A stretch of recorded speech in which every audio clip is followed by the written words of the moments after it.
Hello मित्रों, कैसे हैं आप? पता मैं एक दिन टेस्ट मैच देख रही थी इंडिया का, और वो स्कोर बोर्ड पर ना पवेलियन एंड का न्यू एंटाइटलमेंट देखकर वो अडानी एंड रिलायंस एंड दिल ना एकदम गार्डन गार्डन हो गया। और पता लगा कि देश हमारा जो है ना वो इन भंवरों के प्राइवेटाइजेशन में खो गया। पर कर भी क्या सकते हैं जब ये बिक गई है गवर्नमेंट। अब गवर्नमेंट में कुछ नहीं है। अरे पता बड़े दिन बाद कल हमको वो अपने पड़ोस वाले शर्मा अंकल दिखे। हमने उनको रोक के पूछा, अंकल हाल चाल सब ठीक? तो बोले हाँ सब ठीक।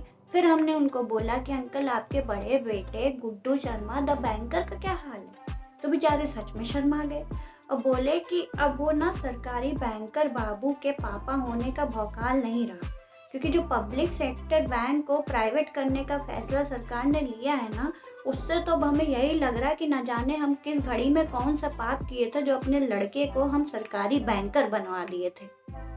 नहीं समझे आप? तो आपको बता दें कि 2021 के आए आम बजट में फाइनेंस मिनिस्टर ने ये बता दिया कि फॉर योर इंफॉर्मेशन अब हम ना थोड़ा डिसइन्वेस्टमेंट पर फोकस कर रहे हैं, ध्यान दे रहे हैं और सोच रहे हैं कि इसी के नाते उठा के 4-5 सरकारी बैंक को बेच डालें।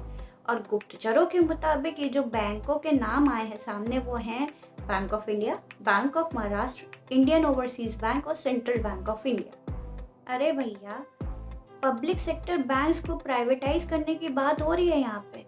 ऐसे कैसे ताई, मतलब खाली कुकर गैस पर चढ़ा कर चल देंगी? और अगर इतनी ही लाजमी है इनकी सेलिंग टेक्निक, तो प्राइवेट बैंक्स जो बड़े नाम थे ग्लोबल ट्रस्ट बैंक जैसे, वो 2004 में क्यों डूब गए थे? और अगर इतनी ही एफिशिएंट वर्किंग है प्राइवेट बैंक्स की, तो इनको हमेशा डूबने पर पब्लिक सेक्टर बैंक्स में क्यों मर्ज किया जाता है? तनिक सा भी आपको ना हिंदू मुस्लिम करने से फुर्सत मिले तो गूगल बाबा से जाके जरा बैंकिंग सेक्टर्स का ना पंचतंत्र पूछ लीजिएगा। फिर आपको पता चलेगा कि 1969 में जो बैंकिंग सेक्टर्स का नेशनलाइजेशन हुआ था वो क्यों हुआ था। हाँ, तो नेशनलाइजेशन इसलिए हुआ क्योंकि 1947 से 1969 तक 559 प्राइवेट बैंक्स ऐसे थे जो कि बुरी तरीके से डूब गए थे और इनकी डिसेबिलिटी के साथ साथ लाखों लोगों की जिंदगी भर की कमाई हुई रकम इनके नुकसान के साथ स्वाहा हो चुकी थी। अब इस पर कुछ वो वहाँ वाले झोपड़ी वाले चचा लोग कहेंगे कि तब की बात कुछ और थी, तब भारत तुरंत ही आज़ाद हुआ था। अब प्राइवेट बैंक्स जो है ना वो एफिशिएंट, बिगर और बेटर हैं। तो चचा लोग, जानकारी के लिए खेद है, लेकिन 1969 के बैंकिंग सेक्टर के नेशनलाइजेशन होने के बाद भी 36 प्राइवेट बैंक्स ऐसे थे जो मिसमैनेजमेंट और कॉर्पोरेट घोटाले के कारण अपने अस्तित्व से ही हाथ धो बैठे थे।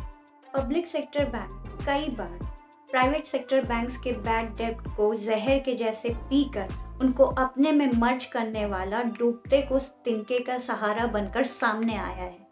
और ये जो प्राइवेटाइजेशन के नाम पर बार बार नॉन परफॉर्मिंग एसेट्स का हवाला दिया जाता है ना, तो आपको बता दूं कि ये जितने भी बैड डेट के डिफॉल्टर्स इन जांच में सामने आए हैं, नॉन परफॉर्मिंग एसेट्स की जांच जब जब हुई है तो यही सामने आया है कि इन बैड डेट के डिफॉल्टर्स या तो प्राइवेट कंपनीज, बड़े बड़े इंडस्ट्रियलिस्ट या फिर कॉर्पोरेट हाउसेज ही रहे हैं। और इन्हीं के हाथों आम जनता की कमाई हुई जिंदगी भर की सेविंग्स को सौंपना क्या सेफ है? अगर हाँ, तो भैया आप लोग का बड़ा दिल है, do good and throw in the river. या तो हमारे देश में हर टाइम मोदी मोदी होता है, या फिर बैंकिंग सेक्टर के घोटाले का नाम आते ही फाइनेंस के ज्ञानी लोग ये नीरव मोदी के एग्जाम्पल का हवाला देने लगते हैं। तो भैया ठीक है, माना कि बहुत बड़ा वो घोटाला था, ठीक है मान लिया, लेकिन ये नीरव मोदी है कौन? Do you know?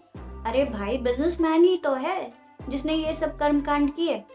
और हमारे देश में कोई भी फर्जीवाड़े वाला काम हो, उसमें कॉर्पोरेट हाउसेस, बिलियनियर्स, मिलेनियर्स की इन्वॉल्वमेंट ना हो, तो ऐसा कैसे हो सकता है? इतिहास गवाह रहा है इस चीज़ का। अब प्राइवेटाइजेशन का हवाला देते देते सरकार ये क्यों भूल जाती है कि जितने भी बड़े कॉर्पोरेट हाउसेस को भी लोन दिए गए हैं वो इन पब्लिक सेक्टर बैंक्स ने ही दिए हैं, और इनके नॉन परफॉर्मिंग एसेट्स का कारण कहीं ना कहीं इन्हीं के पेंडिंग प्रपोजल्स या प्रोजेक्ट्स हैं।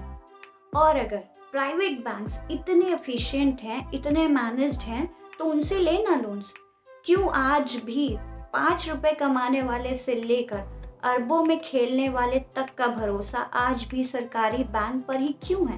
और सरकार को ये बहुत ज़्यादा समझने की ज़रूरत है कि अपने हिस्सेदारी से हाथ उठा लेने से आप देश के उस वर्ग से बैंकिंग सिस्टम समझने का हक छीन रहे, जिसने 5-5 रुपए बचाकर अभी हाल ही में सरकार के नाम पर इन सरकारी बैंकों पर विश्वास कर कर अपना सेविंग्स अकाउंट ओपन करवाना शुरू किया था।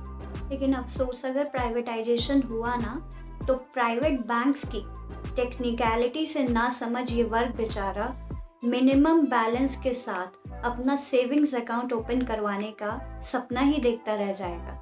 पर आपको क्या, आपका तो अकाउंट होगा ना किसी चमचमाती हुई बिल्डिंग के प्राइवेट बैंक के लॉकर में, विद दैट शाइनिंग, चमकता हुआ और लुभावना क्रेडिट और डेबिट कार्ड। फिर इन गरीबों के पासबुक के पन्ने पीले ही पड़े रह जाए तो आपको क्या।